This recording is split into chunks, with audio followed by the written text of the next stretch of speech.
What's up guys, my name is ShockElectri. Today I'm gonna be giving you guys a Warframe build that primarily focuses on meleeing. Now if you don't know the good old days of Warframe, meleeing was the whole thing, and it's probably the only reason I actually got into Warframe around 3 years ago. But now due to the AoE weapons and all of that, I feel like melee has somewhat died, and this build somewhat allows you to relive the melee experience. For the build, we will be using the helmet ability Breach Surge from Wisp. Now what Breach Surge does is it blinds enemies and makes them they take 2 times more damage. So we go over here, as you can see, open a dimensional breach to overwhelm enemies nearby and cause them to release aggressive surge sparks and damage. As you can see, we do 3 times more damage and 30% more status chance to the enemies that are blinded. And this also makes them open to finishers as well. So let me show you how quickly the entire build works. We will be primarily using Breach Surge and Discharge because we will have the augment capacitance, and this is gonna give us survivability on top of everything else. For my melee, I will be using the Docrum Zaw. I do not know why it's this one.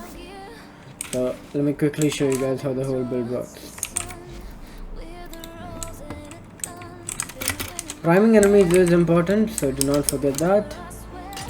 I'm gonna prime your enemies up, Breach Surge, speed, and just go ham.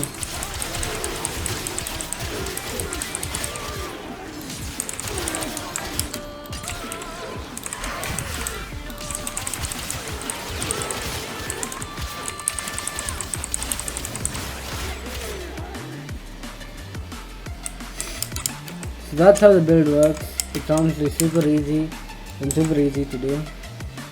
Pretty much that build.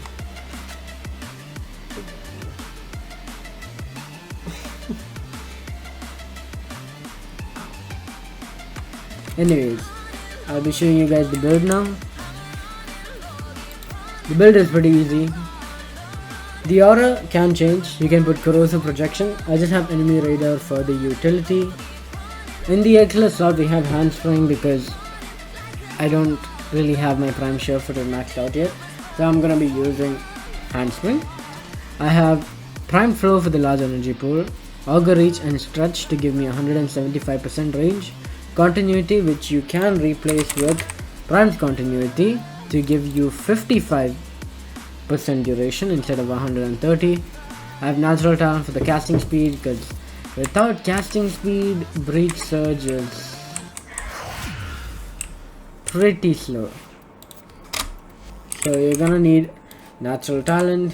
Just to show you the difference, that is a major increase in how much damage you're gonna be outputting. I have Umbral Intensify for power strength, and I have an Archon shard on my Volt, which you don't really need. You don't need it at all. My cat.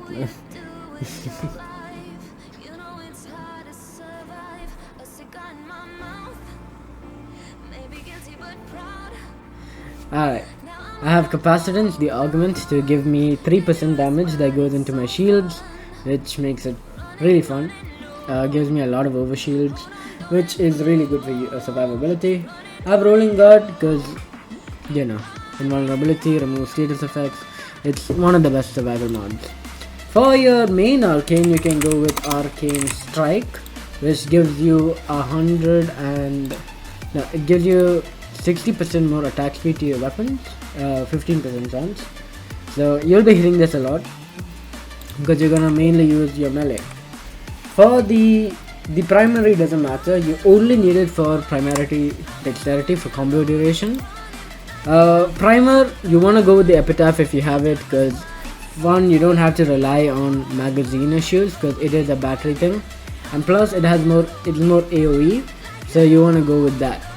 Once again, secondary dexterity should be your arcane, but you know what it is.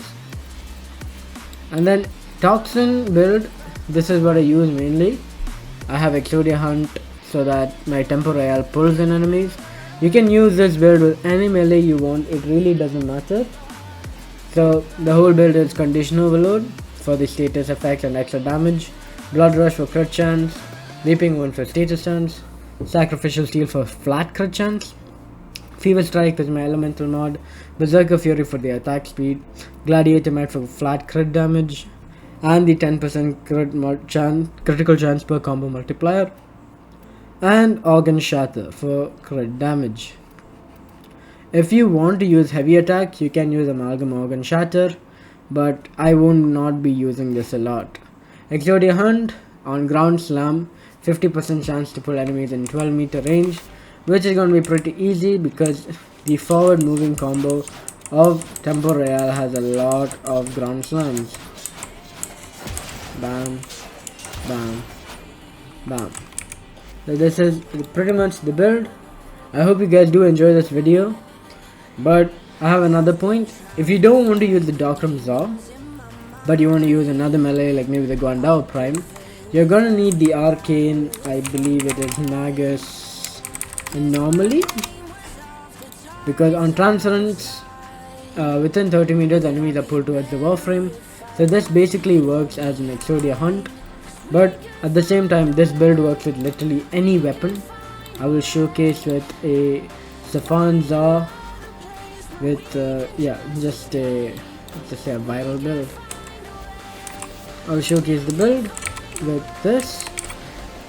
The reason this also works well is you can use Electric Shield, pick it up, go in here, prime your enemies up, cast your 4, discharge and your speed, and now all of a sudden you can do heavy damage to your enemies depending on the faction and how you mod your weapon.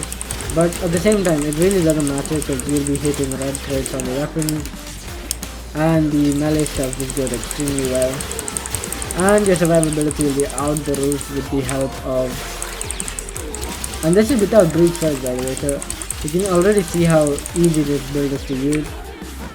It doesn't really matter. Speed alone itself will increase your DPS by a lot. I did not spawn enemies, but that's fine. But you get the whole gist of the build. It's super easy to use. I hope you guys do enjoy this video. If you do, leave a like, subscribe, and share this video to a few friends. And let's try to hit 150 subscribers by the end of this year. Thank you and take care.